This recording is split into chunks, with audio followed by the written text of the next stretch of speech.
नमस्कार दोस्तों, बर्डिंग्स में आपका स्वागत है। होप करते हैं कि आप सभी बहुत अच्छे होंगे। आज की वीडियो की शुरुआत हम करते हैं कुछ विशेष टॉपिक को लेके। और वो टॉपिक क्या है? चूँकि आज गीता जयंती है, हर साल मनाई जाती है। और भगवद गीता चूँकि मेरे बहुत करीब रहा है, तो मैं नहीं चाहता था कि जो मुझे मिला है भगवद गीता से उसको मैं खुद तक ही सीमित रखूँ। मैंने कई सारे ऐसे वीडियो बनाए हैं भगवद गीता के ऊपर। आज फिर से वो वीडियो बना रहा हूँ क्योंकि आज एक गीता जयंती भी है। इसके उपलक्ष्य में भी आप कह सकते हैं। मैं इसमें क्या बात कर रहा हूँ, आप देख सकते हैं कि ये जो बुक है, ये मेरे पास जो भगवद गीता का ये बुक है, ये 2012-13 के बीच में मैंने ख़रीदी थी। और उस समय इसका प्राइस जो था वो 12 रुपये था। 14 रुपये प्राइस था प्रिंटेड, और मैंने 12 रुपये में लिया था। कहाँ से लिया था? महावीर मंदिर के नीचे में जो बुक्स स्टॉल होता है वहाँ से मैंने लिया था। पटना महावीर मंदिर के नीचे बुक स्टॉल पे से लिया था। और क्यों लिया था, सवाल आता है कि क्यों मैंने ख़रीदा था। तो मेरे गुरुदेव थे, अब तो नहीं रहे वो, लेकिन मैं जब उनके पास जाता था हमेशा छुट्टी में या किसी भी कारण बस उनके पास मिलने जाता था, तो मैं हमेशा उनके पास देखता था भगवद गीता होता था और वो पढ़ते रहते थे भगवद गीता को। तो मैं उनसे पूछता रहता था कि मेरी क्यूरियोसिटी बढ़ती रहती थी कि क्या आखिर इस बुक में है ऐसा क्या। तो उन्होंने मुझे काफ़ी टाइम पहले सजेस्ट किया और मैंने ले लिया, फिर पढ़ना स्टार्ट किया। नहीं समझ में आया, ट्रस्ट करो नहीं समझ में आएगी बुक। और अगर इतनी इतनी आसानी से ये बुक समझ में आ जाती तो हर कोई पढ़ता ना। और मैं एक बात स्टम्प पेपर पे अगर साइन करके बना लो, स्टम्प पेपर पे मैं साइन करके दे सकता हूँ कि इस बुक में जितने भी मोटिवेशनल स्पीकर जो बड़ी बड़ी बातें करते हैं, जितने भी गुरु जो बड़ी बड़ी बातें करते हैं, जितने भी बिजनेस लीडरशिप नॉलेज है, मैनेजमेंट नॉलेज है, जो भी चीज़ें हैं वो इस बुक में है। और कौन ऐसा साइंटिस्ट इस बुक को कोट नहीं किए होंगे अपने जीवन में? लगभग फ्रॉम आइंस्टीन से लेके जो एटम बम का शायद एटम बम था या था उसका जो आविष्कार ओपेनहाइमर या कुछ करके हैं, वो तक कोट किए हैं। मतलब हमारा जो कल्चर है, इस कल्चर से लेके वेस्ट कल्चर तक सब ने इस बुक को माना है कि यस, इसके अंदर सारी नॉलेज निहित है। लेकिन आप इसको समझ नहीं सकते हैं। अगर आसानी से समझ लेते तब तो सारा नॉलेज सबको मिल जाता। एक लाइन मैंने कई बार कहा है और आज फिर से वो लाइन कह रहा हूँ कि अच्छी किताबें और अच्छे लोग एक बार में समझ में नहीं आती हैं। आपको बार बार समझने का ट्राई करना पड़ेगा। और आपको जो भी लगता है, आपके लाइफ में कोई भी प्रॉब्लम है, लाइक कहीं से भी प्रॉब्लम उठाओ, एक सिंपली फील करो ना, सिचुएशन को फील करो। लाइक अर्जुन युद्ध के मैदान में है, चारों तरफ से युद्ध के लिए सब तैयार हो रहे हैं और वहाँ पे वो कंफ्यूज्ड है। और भगवद गीता की शुरुआत वहीं से होती है। हम सभी किसी न किसी अपने अपने वॉर जोन में हैं, किसी न किसी चीज़ की तैयारी कर रहे हैं, किसी न किसी चीज़ को प्राप्त करने के लिए लड़ रहे हैं। इट मीन्स कि हम एक वॉर जोन में हैं। और वॉर जोन में कभी क्या होगा, अप्स आएंगे, कभी डाउन्स आएंगे, डिफरेंट थिंग्स आएंगे। और इससे टैकल कैसे करना है ये भगवद गीता में है। अब क्या होता है कि हम भगवान से मिलने के लिए बहुत बहुत दूर तक जाते हैं। मतलब अगर तुम्हें मालूम चल जाए कि यार एक आज यहाँ से 600 किलोमीटर दूर एक मंदिर है, तो हम वहाँ चले जाते हैं हम भगवान से, कि भगवान के दर्शन हो जाएंगे, कुछ हो जाएगा उससे।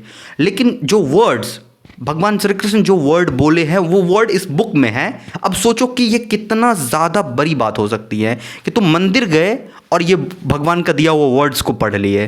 कितना डिफरेंस है दोनों में। समझनी बातों को, इस बात को डेप्थ से समझना।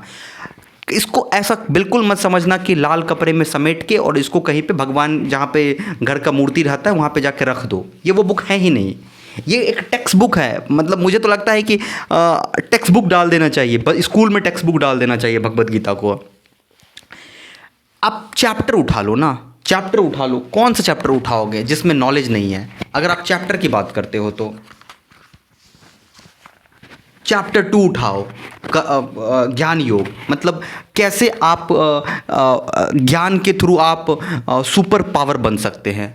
ज्ञान योग कि आप अगर ज्ञान का ही अर्जन करें और चाहे सुपर पावर बनने का, वो आप कर सकते हैं। अभी आप सदगुरु को देख लो। सदगुरु क्या है? ज्ञान योगी है। ज्ञान उनमें भरा हुआ है, तो क्या हो गया, वो उनके पास पावर है, सुपर पावर वो अचीव कर चुके हैं लगभग। ज्ञान योग हो गया। कर्म योग, कुछ लोग होते हैं जो सिर्फ काम करना चाहते हैं कि हम काम करेंगे, कर्म योगी। चैप्टर 4 में कर्म योग की बात चैप्टर 3 में कर्म योग की बात किया गया है। चैप्टर 5 सॉरी चैप्टर 4 में दोनों को मिला दिया गया, ज्ञान योग और कर्म योग। लाइक आप नॉलेज भी प्राप्त कर रहे हो, ज्ञान भी ले रहे हो, मतलब दुनिया का ज्ञान, खुद का ज्ञान, आत्मज्ञान, और उसके साथ साथ आप काम भी कर रहे हो। डॉक्टर कलाम ले लो, ऐसे कई सारे महापुरुष ले लो, ये सब दोनों को मिक्स करके, रविंद्रनाथ टैगोर को ले लो, ये सब दोनों को मिक्स करके चले, नहीं सिर्फ ज्ञान ही नहीं लिए, कर्म भी किए।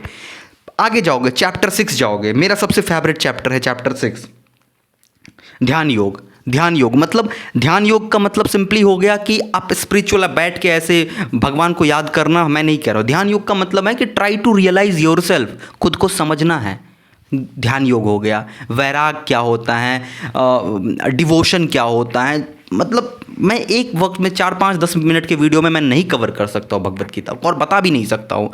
इस एटलीस्ट 10 साल 12 साल का एक्सपीरियंस समझो, 10 साल 2012-13 के बीच में खरीदा, और तब से जब थोड़ा थोड़ा करके, मतलब हर बार लगता है कि नया पढ़ रहे हैं। 8-10 साल से पढ़ रहा हूँ, हर बार जब खोलता हूँ तो लगता है कि यार ये तो नया था, ये तो मैं समझा ही नहीं था इससे पहले। क्यों? क्योंकि जो बातें हैं ना वो सिचुएशन के बेस्ट पे है। आपका ब्रेकअप हुआ, आपको तकलीफ है, भगवत गीता पढ़ो ना। मैं तो कह रहा हूँ ना, कोई भी सिचुएशन है, आप किसी एग्ज़ाम की तैयारी कर रहे थे, एग्ज़ाम में असफल हो गए, एग्ज़ाम में आपको रिजल्ट नहीं आया, भगवत गीता पढ़ो ना।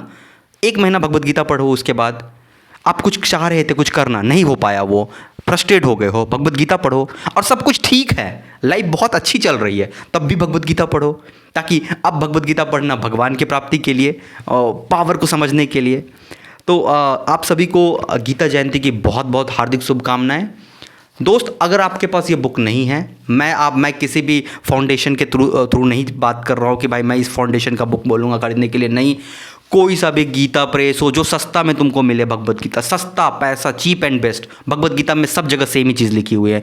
10 रुपये का भगवत गीता मिले ना, खरीद लेना, और उसको एनालाइज करना, पढ़ने की शुरुआत करना। होप करते हैं कि इस वीडियो में आपको भगवत गीता के रिलेटेड आपको थोड़ा बहुत भी लगा, एक प्रकाश जो होता है वो आपके अंदर जगे कि ले। मेरा काम है कि आपको एक जो मैंने फील किया है वो आप तक पहुंचाना। आप आगे डिसीजन आपका होगा, आप उन चीज़ों को आगे ले जाना चाहते हैं या फिर सुन के हटा देना चाहते हैं। चलिए, हरे कृष्णा।